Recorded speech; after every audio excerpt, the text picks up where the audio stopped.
लेकिन आज मैं आपको कुछ ऐसे संकेत बताऊंगा जो लोग पूजा पाठ करते हैं और पूजा करते करते उनका हृदय, उनका अंतःकरण स्वच्छ हो जाता है, निर्मल हो जाता है, उनके अंदर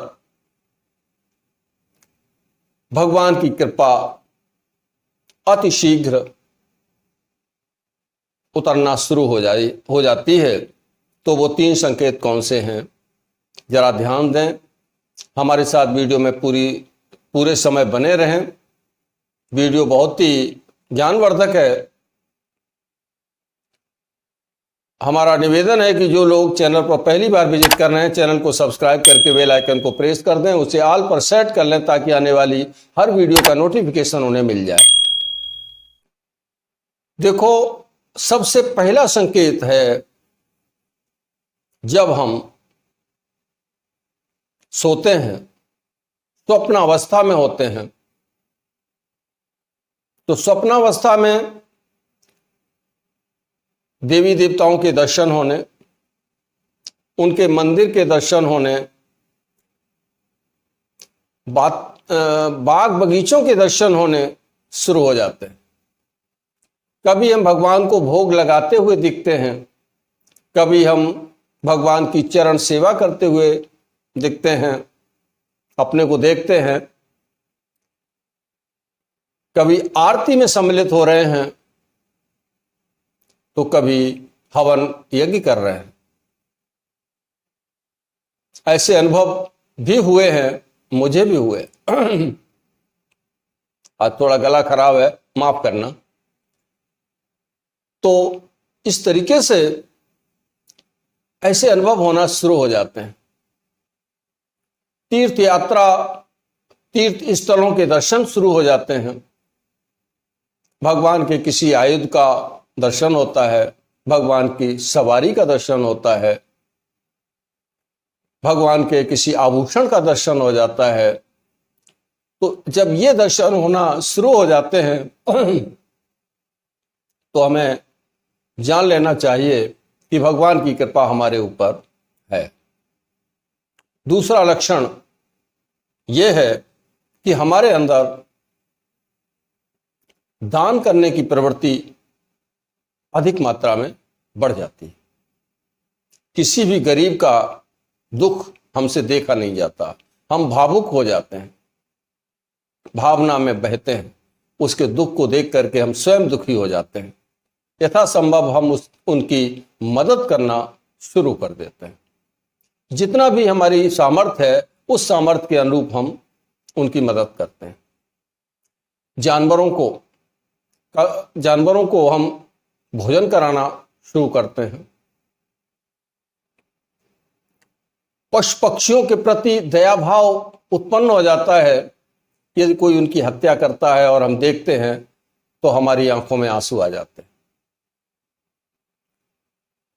हमारे अंदर अहिंसा का भाव प्रबल हो जाता है। कभी किसी का बगैर दोष के उसका निरादर नहीं करते, अपने से बड़ों का सम्मान करना शुरू कर देते हैं, महात्माओं का सम्मान करना शुरू कर देते हैं, उनकी यथासंभव मदद करते हैं। किसी गरीब की लड़की है, शादी होने को है, पैसा है नहीं, या कोई बीमार है, उसके पास पैसा नहीं है, तो हम धन से भी उनकी मदद करना शुरू कर देते हैं। कोई तीर्थ यात्रा पे जा रहा है, हमारे पास पैसा है उस समय और उसके पास पैसा नहीं है, जिसकी वजह से वो मन मार के घर में बैठा हुआ है, जाना चाहता है, लेकिन पैसों के अभाव की वजह से जा नहीं पाता, और हमें पता लग जाता है तो हम जरूर उसको दान करते हैं। इस तरीके के लक्षण हमारे अंदर पैदा हो जाते हैं, इस तरीके के गुण हमारे अंदर पैदा हो जाते हैं। तीसरा संकेत ये है कि पूजा पाठ में हमारी रुचि अत्यधिक बढ़ जाती है। भगवान के मंदिर में जाने के बाद वहां से उठने का मन ही नहीं करता। हम अपने घर के मंदिर में पूजा कर रहे हैं तो पूजा से उठने का मन नहीं करता। जब हम पूजा के लिए अपने मंदिर में, घर के मंदिर में जाते हैं या बाहर से आते हैं और अपने घर में प्रवेश करते हैं तो हमें एक अजीब प्रकार की खुशबू महसूस होती है और हम अंदर ही अंदर आनंदित हो जाते हैं। ये खुशबू उसी व्यक्ति को महसूस होती है जो भगवान की उपासना, साधना, आराधना करते हैं। सबको नहीं होती। कभी हम पूजा की तैयारी कर रहे हैं, हमारे दरवाजे पर कोई महात्मा आ जाता है। ये बड़ा सौभाग्य है। अगर हफ्ते में भी ऐसी घटना हमारे साथ घटती है तो हमें चाहिए कि हम उस महात्मा को भोजन जरूर कराएं। पूजा बाद में कर लें, लेकिन उस महात्मा को भोजन करा दें। भगवान ही तो उस रूप में आ रहे हैं। ना जाने किस रूप में नारायण मिल जाए, क्या पता। कभी कभी हमारे दरवाजे पर गाय आ जाती है। ये बहुत शुभ चिन्ह है। परमात्मा की कृपा का एक प्रबल संकेत है कि हमारे दरवाजे पे गाय आ गई पूजा के वक्त। तो आप उस गाय को उसका खाना खिलाइए, उसको ऐसे ही भगा मत दीजिए। ठीक है।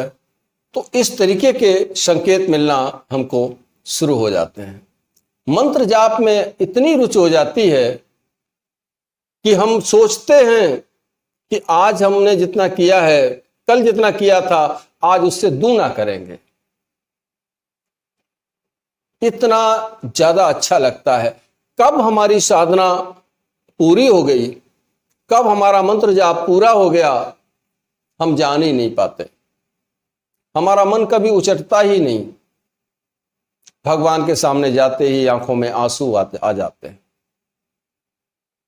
उनका श्री विग्रह देखते हुए हमारी आंखों से आंसू बहने लगते हैं।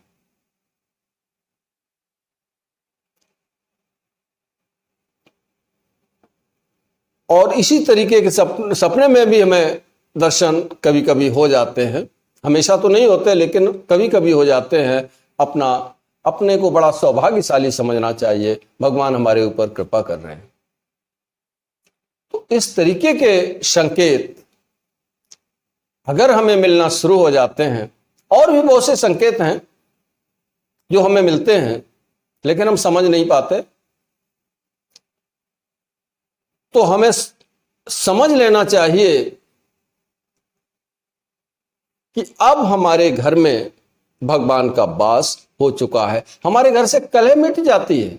भगवान की जब कृपा होती है ना, तो हमारे घर से कलह मिट जाती है।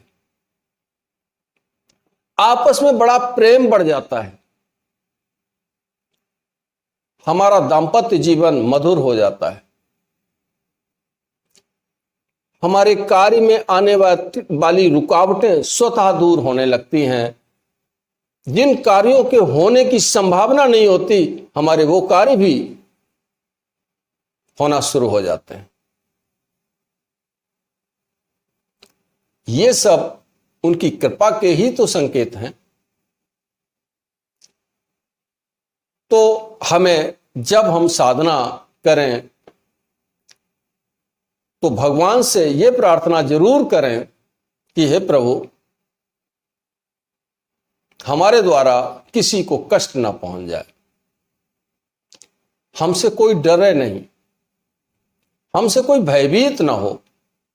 सभी हमसे प्रेम करें, हम सबसे प्रेम करें, क्योंकि भगवान हर प्राणी के अंदर आत्मा रूप से मौजूद है।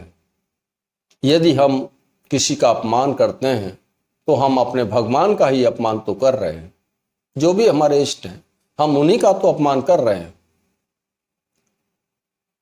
इन चीजों का हमें आगे सावधानी बरतनी चाहिए और भगवान की पूजा, उपासना, साधना, आराधना में विशेष रुचि रखते हुए उन्हें संपन्न करना चाहिए।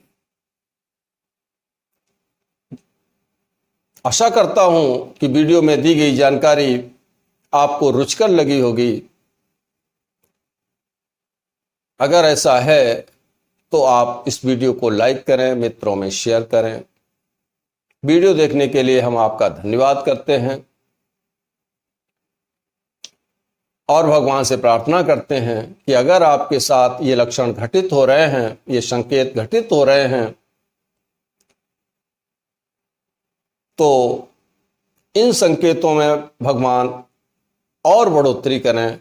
आपका आर्थिक जीवन यानी भौतिक जीवन और आध्यात्मिक जीवन दोनों समृद्ध हों। इन्हीं शब्दों के साथ अब आपसे विदा लेते हैं। मिलेंगे अगले वीडियो में नई जानकारी के साथ। तब तक के लिए ओम नमः शिवाय।